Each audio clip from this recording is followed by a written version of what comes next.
Agradeço imensamente esse carinho ímpar da FEESP, essa digna federativa que, como assistimos inicialmente, se debruça por todos os meios na divulgação e na exemplificação do Espiritismo.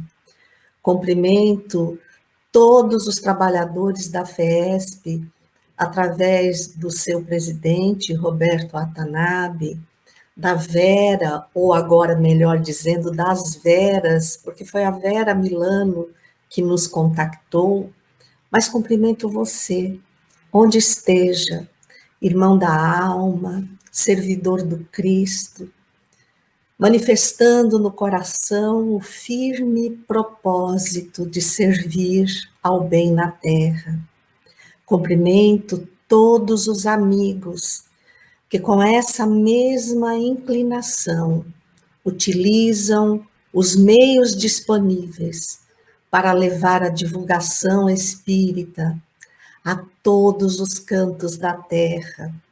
Onde houver alguém em aflição, abrigado na revolta ou na desesperança, e principalmente ampliando o bem através da elucidação espírita, que não nos deixa dúvida quanto à nossa origem e à nossa destinação.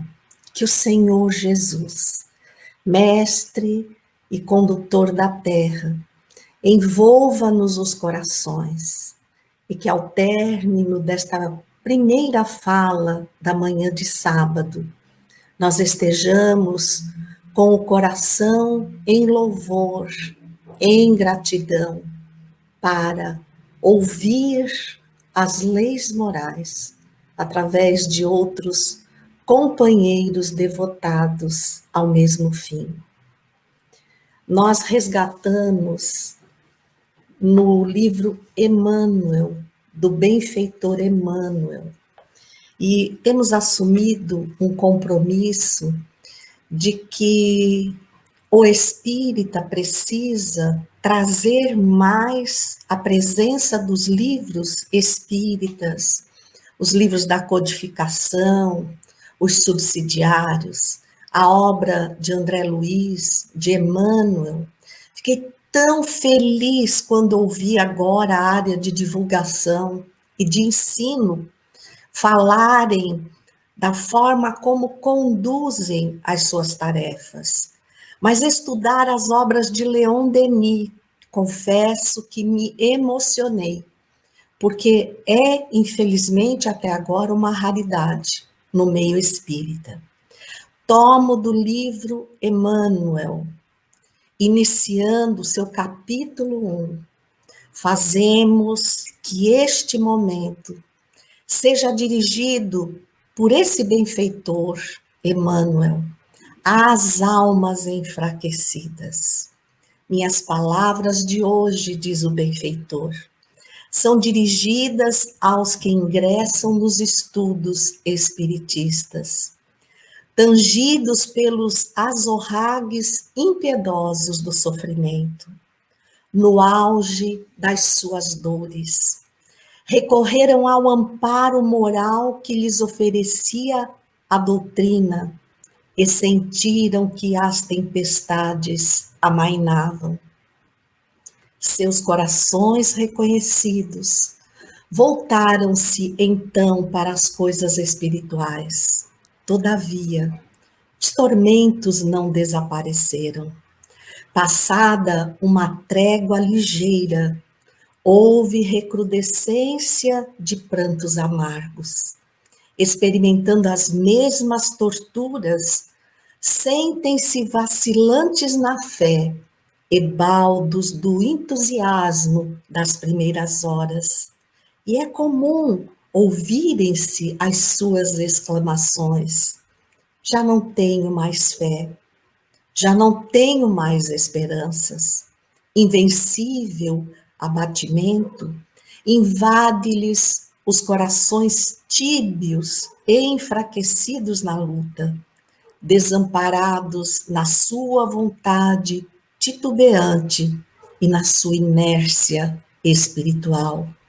Essas almas não puderam penetrar o espírito da doutrina, vogando apenas entre as águas da superficialidade.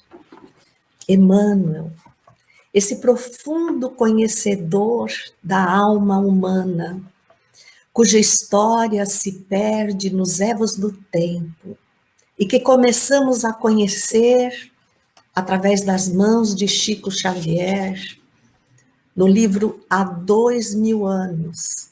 Ele nos remete a um problema, talvez o maior de todos eles, da atualidade. E cada vez que tomarmos em mãos este livro, concordaremos com suas palavras ante a fragilidade que, apesar de todo o conhecimento intelectual e religioso, de todas as crenças, particularmente do Espiritismo, que nos traz claramente através de toda a codificação, mas na riqueza do livro 3, do Livro dos Espíritos, as leis morais, a primeira de todas elas, expressa na lei de adoração, correspondente ao primeiro mandamento, recebido através da mediunidade ímpar de Moisés, o grande legislador hebreu. Amarás o Senhor teu Deus com todo o teu coração, com toda a tua alma e com todo o teu entendimento.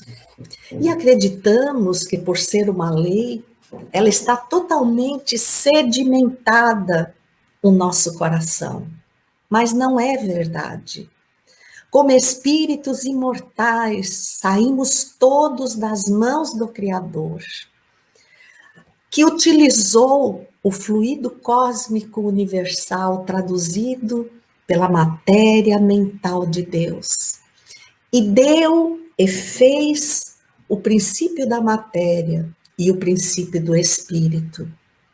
Lógico que no início da nossa caminhada, nós fomos necessitando extraordinariamente das experiências materiais por todos os reinos da natureza, até que tivéssemos memória o suficiente para alcançar o direito de escolher, estabelecido pelo livre-arbítrio, adentrando o período da humanidade. Fatalmente fomos nos apegando a esses arquivos maiores, abrigados no nosso íntimo, fruto das nossas experiências, e criamos os primeiros caminhos da adoração. Porque foi aí que nos demos conta de nós mesmos, que nos separamos do outro, e que, pelo instinto abrigado, tudo fazíamos para a sobrevivência. Matar era um ato de sobrevivência. Não havia nenhum tipo de mal nele. Mas nós precisávamos de algo maior, que nos desse a estrutura para a superação. A vida era feita de desafios cruéis, totalmente materiais. E aí estabeleceu-se a primeira condução, a primeira evolução religiosa da humanidade e fez surgir diferentes tipos de adoração. A litolatria, a adoração das pedras, rochas e relevos. A fitolatria, adoração dos vegetais. A zoolatria, adoração dos animais. E a idolatria, adoração dos ídolos. Obviamente, tudo isso para não contar aquilo que não tem vida por si mesmo, logo não abriga o princípio inteligente, logo não pode nos oferecer direcionamentos ou soluções, mas não importava. Para o homem, tudo aquilo que de forma exterior lhe provasse algum tipo de diferença que ele considerava grandeza, logo se transformava para ele num próprio Deus. Assim foram criados os deuses das mitologias que se submeteram a todas as etapas da Terra até se configurar o monoteísmo. Ele não veio pela primeira vez através do povo hebreu. Essa ideia de um Deus único já se manifestava àqueles que eram escolhidos para desvelar o mistério da vida. Mas através de Moisés, aproximadamente 1500 anos antes de Cristo, então nós vamos ver, por exemplo, que o zoroastrismo já existia, antecedia e tinha em si a crença nessa unicidade que comandava o universo. Obviamente que o universo não tinha para eles a conotação que tem para nós hoje. O universo era aquilo que os rodeava, que eles poderiam enxergar. Hoje não. Aí ficamos pensando, já caminhamos tanto, já aprendemos muito com o advento do Espiritismo, que veio à luz a partir do ano de 1857, uma época de profunda dor, questionamentos, embora a era do iluminismo já se fizesse presente na Terra, o vazio da moralidade tornava o homem algo, porque ele se considerava o superior a todo o campo material, como se ele fosse um deus da própria matéria. Tudo estava nele, todas as soluções estavam presentes em sua alma. E se nós, por um acaso, imaginamos que esse tipo de concepção deveria ter ficado lá para trás, recordamos neste momento algumas passagens ímpares da história da humanidade. Recordamos, por exemplo, a queda da Bastilha, a Revolução Francesa, que, ao contrário do que imaginamos, que ocorreu num dia único, 14 de julho de 1789, isso não é verdade. Foram muitos anos, muitos decênios em que as valas morais foram sendo transformadas em abismos entre o clero, a nobreza e a miséria humana, material e moral nesta última parte, que não havia diferenciação entre essas três classes. Então, passados 4 anos da culminância da Revolução, exatamente no dia 23 de novembro de 1793, um grande orador e ativista da Revolução Francesa, à frente de nomes que ficaram para a história, que podemos dizer que, de alguma forma, naquela intelectualidade transbordante e, ao mesmo tempo, que guardava em si o orgulho, a prepotência, eles também se sentiram deuses, grandes pensadores, enciclopedistas, sob a voz de Pierre Gaspar Chaumette, na Catedral de Notre-Dame, adiante de uma verdadeira procissão que se iniciava com uma mulher vestida de branco transparente, dizendo que ali estava a realidade. Ele anunciou: Deus morreu. A França, que se libertou dos Bourbons, não tem necessidade de Deus. A partir deste momento, Deus não é ninguém para nós. O nosso Deus é a razão. Os revolucionários que lutaram pela justiça social, que buscavam a lei de igualdade e fraternidade, que tremula na bandeira da França, simplesmente negaram a existência de Deus.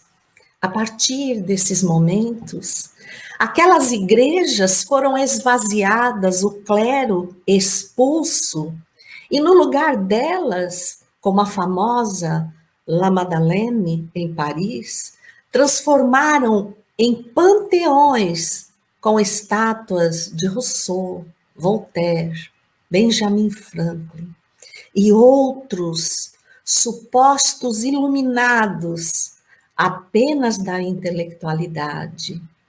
Se nós pensamos que permanece restrito a essa época a negação de Deus, avançamos um pouco mais na história da humanidade e vemos o desbordar da Primeira Guerra Mundial, 1914 a 1918, e posteriormente a avassaladora Segunda Grande Guerra, de 1939 a 1945, quando a humanidade permanecia no questionamento: Deus?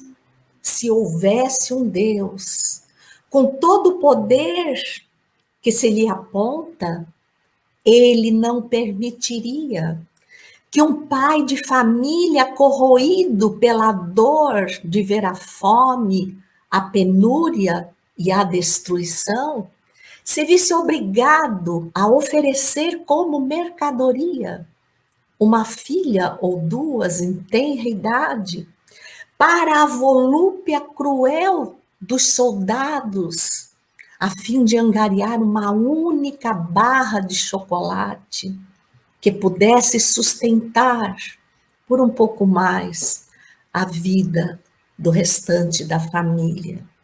Nem tantos jovens pereceriam nos campos de batalha, mal saídos da adolescência, povoados de sonhos. Ah, Deus não existe. E esse período foi tão grave, mas tão grave, que teólogos holandeses, teólogos, aqueles que estudam Deus, que estudam as potências, de quem se espera a lei de adoração, não apenas por um ato exterior, como temos conhecimento desde todas as épocas da humanidade, e infelizmente ainda trazemos arraigados a nossa alma na atualidade. Esses teólogos, frente a tudo que assistiam, tendo em papel, em comprovação, toda a história da existência do Cristo, tornavam-se cristãos, porém, declaravam-se ateus, sem a crença de Deus. Eles, dizendo que estavam calcados na lógica, admitiam que Deus não poderia existir. E ainda hoje, no campo espírita, nós dizemos: tudo está sob o comando de Deus, acreditando que transferimos para Ele a condição de fazer as escolhas da nossa vida. Nós vamos andar por aqui e por lá, mas vai ser o que Deus quiser. É porque ainda não entendemos essa grandeza. Porque se a entendêssemos plenamente, saberíamos que uma das suas mais infinitas qualidades é a capacidade de aceitar as nossas decisões. E mesmo assim, ter uma tal pedagogia que na Terra é expressa por Jesus e pelos seus luminares que o auxiliam em todos os setores, que vieram antes dele, por todas as formas, trazer notícias do mundo espiritual.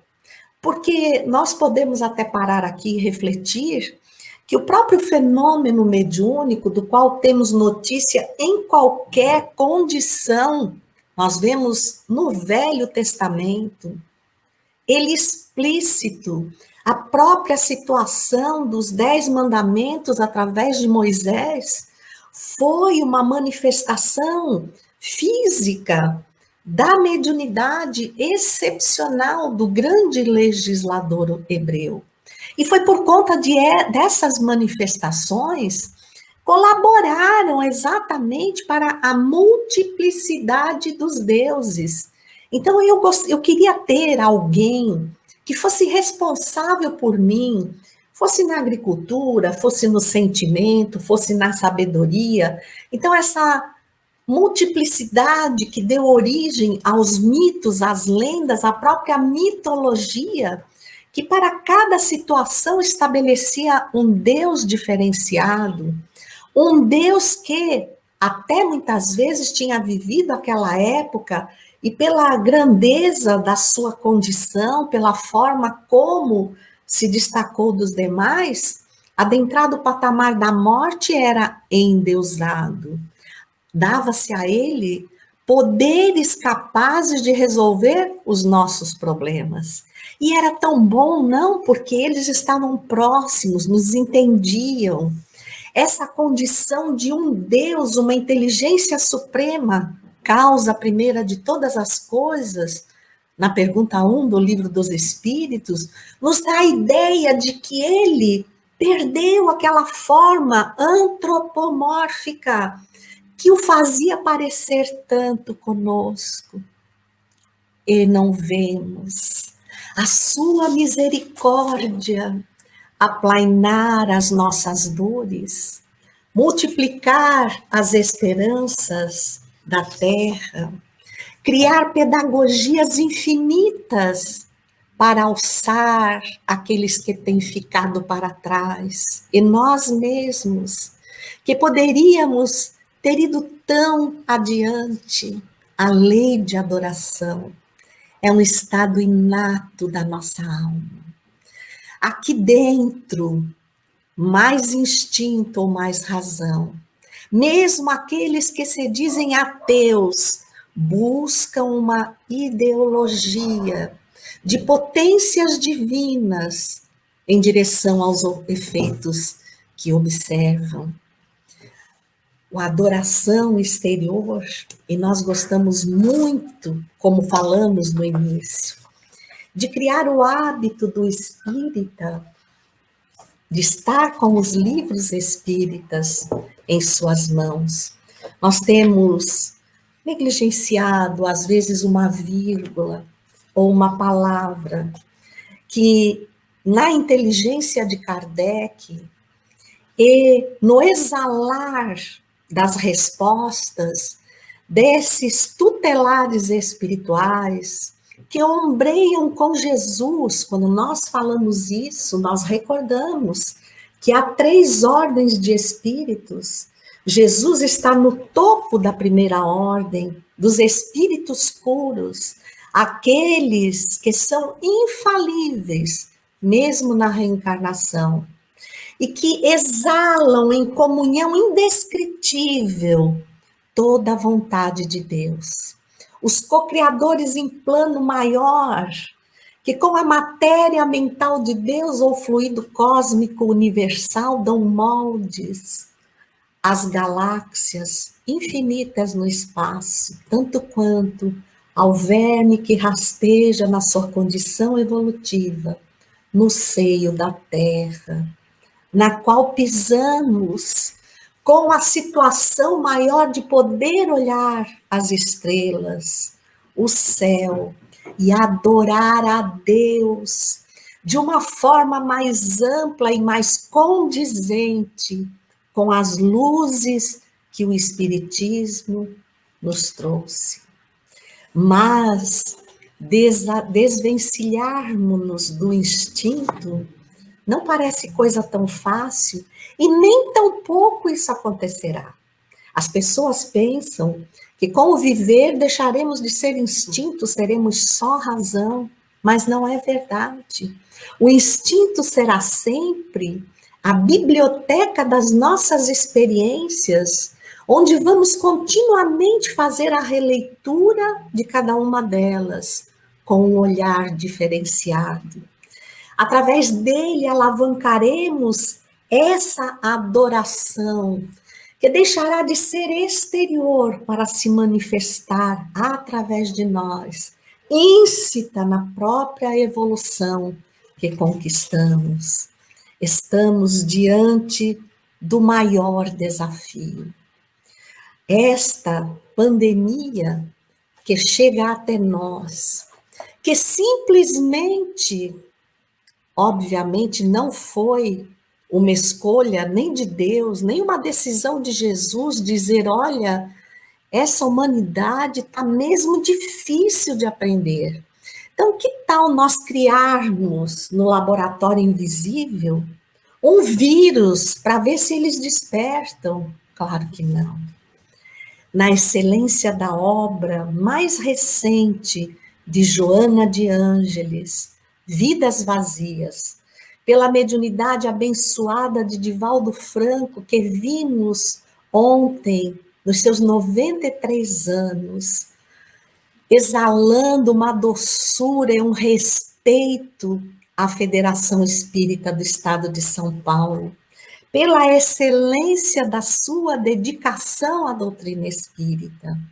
Em Vidas Vazias, ali Joana diz, na lição em estado de transe, que nós vimos realmente em estado alterado de consciência, percebendo apenas as condições materiais, nós espíritos que somos. Quando aceitamos apenas o material, estamos negando a nossa existência, porque nos acreditamos corpo e nos debruçamos sobre todas essas necessidades. Na manifestação primária da lei de adoração, adorar a Mamon, quando as nossas condições espirituais vão mostrando que a alma humana está cansada, está vazia, ela busca valores e morredouros que lhe dê vida, e vida em abundância. A água da vida, como Jesus levou aquela mulher à beira do poço. Como estamos enganados. Joana diz que o investimento na materialidade, nos pensamentos conturbados de competição, e quando nós competimos, tem que ter vitoriosos, e infelizmente, nós só entendemos a vitória quando achamos o derrotado. Para a era nova da regeneração, não podemos levar vestígios de competição. Nós somos chamados à cooperação e seremos todos vitoriosos. Precisamos analisar a situação em que estamos avançando na Terra. E ela segue dizendo, os nossos investimentos egóicos, o egoísmo, a grande chaga da humanidade, o interesse pessoal, aquele que eu quero retorno, eu digo que não, que ajudo desinteressadamente. E quando aquele que passa e recebe algo das minhas mãos, num ato de adoração ainda superficial, como Emmanuel nos fala no início do livro de próprio nome, e segue adiante. Muitas vezes, imediatamente, nós já dizemos, olha lá, nem olhou para trás para agradecer o bem que eu lhe fiz. Quando eu compreender que eu só faço literalmente o bem, dando do bem que tenho, eu vou me preocupar em erigir dentro de mim, na alma que eu sou. Eu não vou dizer a minha alma, eu sou a alma. O altar da adoração plena, contínua e iluminada ao Criador.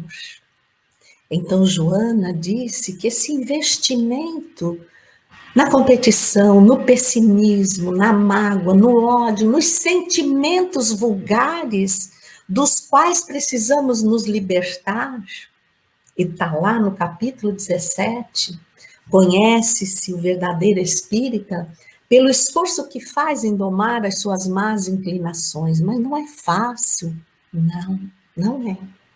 Mas os espíritos da codificação, na pergunta 909, quando questionados por Kardec se seria possível realmente domar as más inclinações, nos respondem: sim, e mesmo com poucos esforços, há como vemos homens sem nenhum empreendimento na melhoria de si mesmos.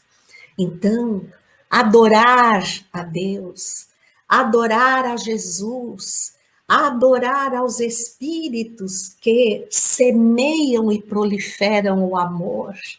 Esse ato maior de adoração é algo que se expressa não apenas em sacrifícios, como outrora se fazia, de animais ou de pessoas, de acordo com aquilo que nós estávamos pedindo e que nós continuamos pedindo, porque é tão interessante ver mesmo um espírita em um dos atos de adoração, que é a prece, que através dela nós podemos louvar, agradecer ou pedir.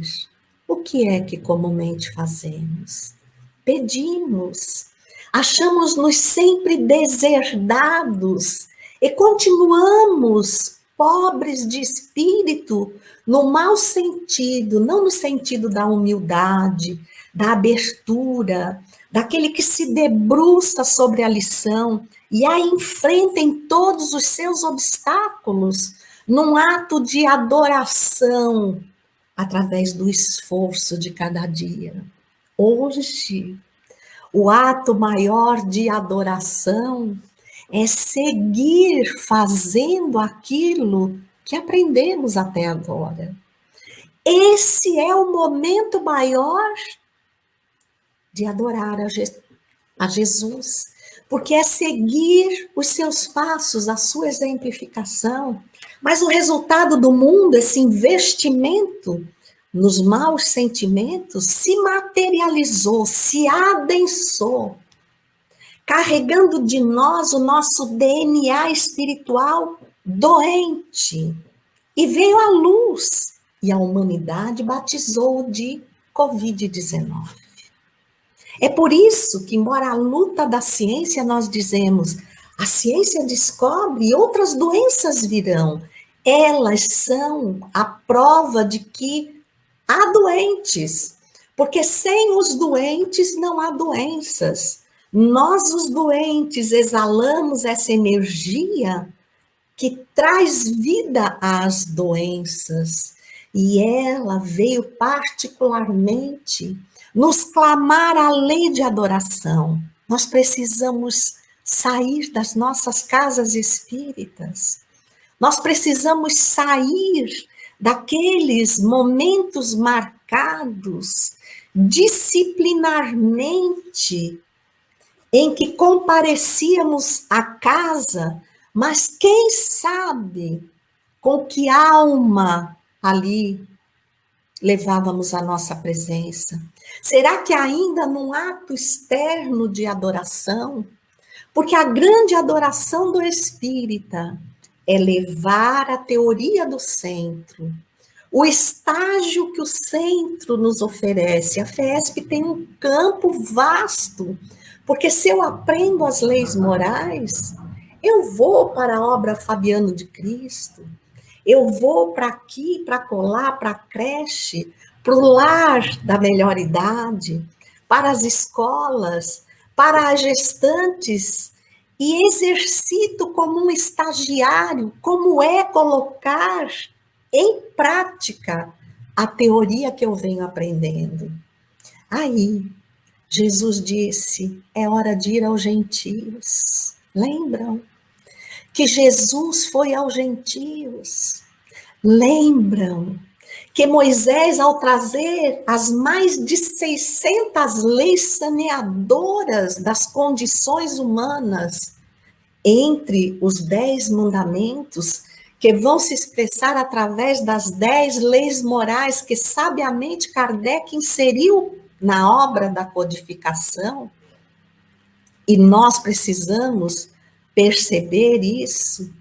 Nós agora fomos convocados, através do Espiritismo, ao Consolador prometido, por Jesus, para revivecer o cristianismo das primeiras eras.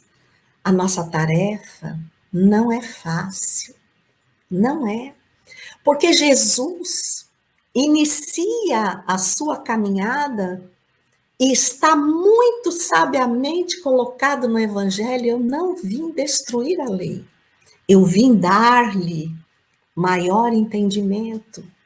Para o olho por olho, dente por dente, Jesus trouxe a outra face. O meu reino não é deste mundo. Então, eu não vim falar da matéria.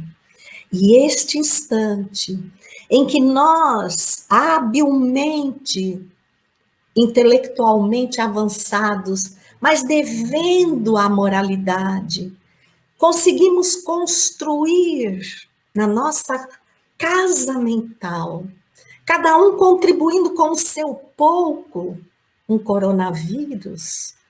Simplesmente Jesus vem com a vacina moral, impede o funcionamento das casas. Falava com as Veras agora há pouco, e com esses maravilhosos e dedicados trabalhadores, e ela mesma disse, se este congresso estivesse sendo realizado na FESP, seria presencialmente, para mais ou menos 1.350 pessoas. Jesus disse não.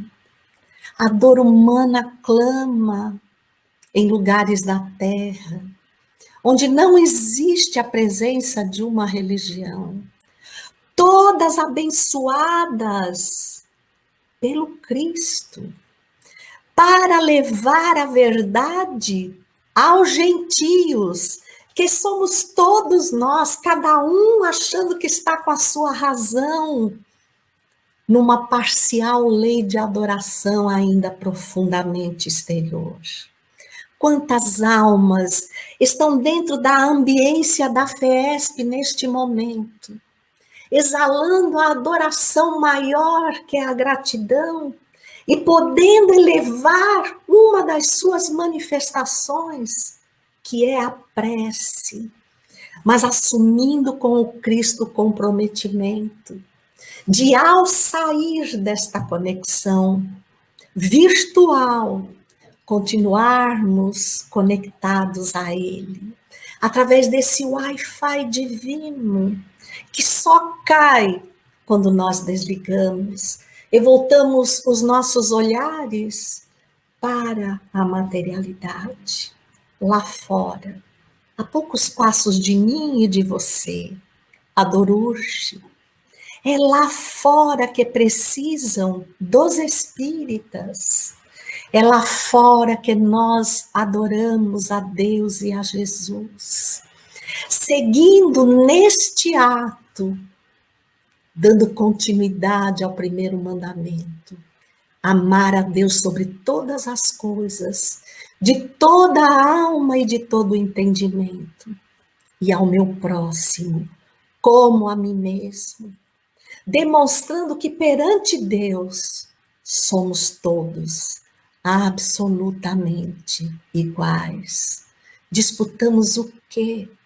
Se a grandeza do universo nos transforma em herdeiros do Pai, se esses bilhões ou trilhões de galáxias, porque a cada dia descobre-se ainda mais, são heranças benditas que o Pai de toda a imensidão lega aos seus filhos e que também expressa, está na construção da terra, que é a lei de adoração em ação de Jesus para Deus, expressando nas minúcias da natureza, nas árvores, nas montanhas, nos rios cantantes, no mar poderoso, que vem forte e de repente derrama-se num ato de amor aos pés da areia da praia, beijando-a para voltar atrás. Há quantas manifestações de adoração aprendemos com os mais simples da terra. Benditos sejamos aqueles que, sob a ação da lei de causa e efeito, talvez sejamos pobres materialmente falando, ou seja, abençoados com a experiência de nos voltarmos, às vezes, sem outra solução, para as riquezas infinitas, motivo da adoração da criatura ao Criador, e que estão íncitas dentro de mim.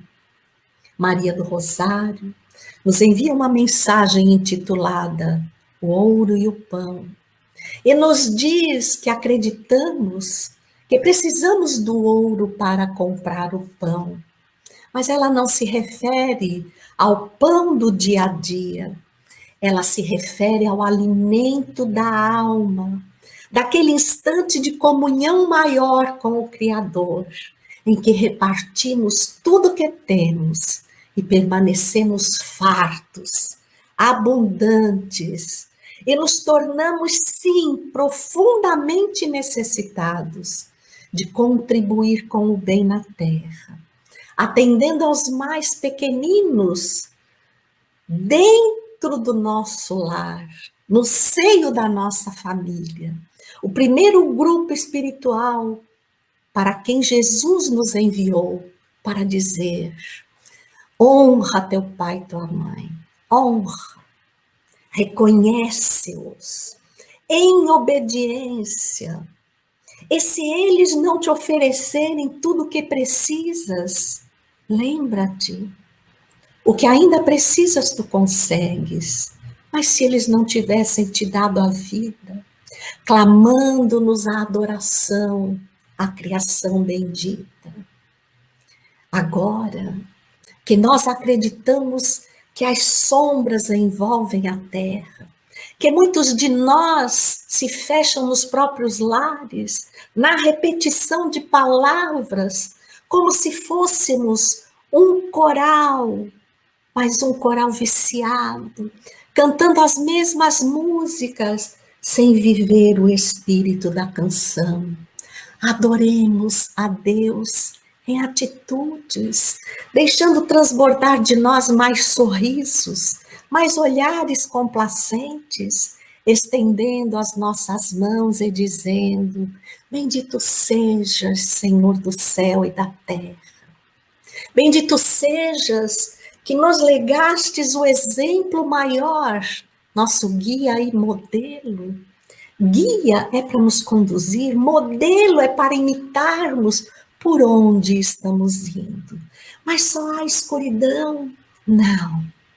Quando Jesus, com seus auxiliares celestiais, manipularam o fluido cósmico universal, e nos deslizes dos milênios, deram forma à beleza da terra. Eis que o mestre olhou e disse: a luz precisa estabelecer o dia e a noite. E convidou não apenas a lua e o sol para aquecer e dar esperança, mas todos os astros do infinito, para visitar a obra recém-criada em adoração ao Pai, para deixarem aqui a sua marca, e elas ergastuladas no infinito, desprenderam-se da sua grandeza e desfilaram por todos os recantos da terra. E depois de admirar e oferecer a luz, elas recolheram-se. Mas Jesus percebeu que um pedaço do manto vestusto da noite havia permanecido no escuro. Questionou as irmãs que disseram: a estrela verde não voltou, Senhor. Ele então debruçou-se sobre a terra, e lá estava ela, declamando a poesia de gratidão, exalando fagulhas das suas lágrimas, como se fossem pequenas fulgurações iluminando a terra. E ela pede a Jesus: deixe-me ficar. Quero louvar a criação, transformando-me em adoração a Deus, a ti, Jesus, e ao próximo. E como vais fazer? Deixa-me explodir de gratidão e sair de mim tantas farpas de cintilação, quantos forem os corações que recolherás neste paraíso infinito de soerguimento e amor. Jesus permitiu. E ela até hoje se parte. Eu imagino quanto se parta agora, agasalhando no seu coração uma fagulha da luz incomparável que ela exala, a luz da esperança, que nunca pode nos abandonar, para que continuemos, seja na prece da atitude, na prece do louvor, que tão pouco fazemos, mas acima de tudo, na ação da lei primeira de adoração, dizendo: louvado sejas, Senhor do universo, Pai de todos os mundos, bendito sejas por nos dar a terra, a estrela maior, que é Jesus. Faculta-me, Senhor, através da adoração que exalo da minha alma, transformar-me em pequenas fagulhas que levem a tua presença ao coração dos homens, para a bendita sinfonia do amor, que há de alavancar a nova era, dizendo: paz, paz na terra, aos homens de boa vontade, paz a todos os corações. Infinita gratidão. Eulália, querida, não há palavras para dizer o quanto nós apreciamos todos os seus ensinamentos. Mas como vai ficar nas nossas redes sociais, nós poderemos oferir, pouco a pouco, tudo aquilo que você nos trouxe, que demonstra uma vida de estudo, de procurar cada vez mais o bem. Agradecemos de coração. Mas temos uma perguntinha para você. Dá tempo para responder? Fique à vontade, eu tenho tempo da vida. Que bom. Vai ser uma só, porque nós temos que dar seguimento, então vamos perguntar a você. O que podemos esperar da lei de adoração quando, de fato, estivermos vivendo num mundo de regeneração? Nós devemos esperar que tenhamos atentamente absorvido o conhecimento da pergunta 909 do Livro dos Espíritos, para podermos colocar em prática exatamente essa lei numa amplitude maior. Ela diz: o homem sempre poderia vencer suas más tendências mediante seus próprios esforços? Sim, e às vezes com pouco esforço. O que lhe falta é a vontade. Ah, como são poucos os que se esforçam entre vós. No tempo da regeneração, que é o tempo da cooperação, a compaixão tomará conta de mim, não no sentido que a entendemos, de passar junto ao excluído da sociedade e oferecer-lhe o agasalho ou o alimento, que é algo indispensável, mas que logo passa. Nós ofereceremos a ele o próprio exemplo de que é possível sermos melhores e que esse convite se estende de forma igual a todos nós, porque só Deus, só Jesus nos permitiria ombrear com irmãos de todas as categorias sociais, de todas as religiões, sem que delimitássemos fronteiras, mas que, mesmo enxergando o outro que não crê como eu, como um gentio, ouvir o chamado de Jesus: vai aos gentios e dá o melhor de ti. Então, começaremos a exalar o amor ao próximo como um dos hábitos conquistados pela própria transformação moral.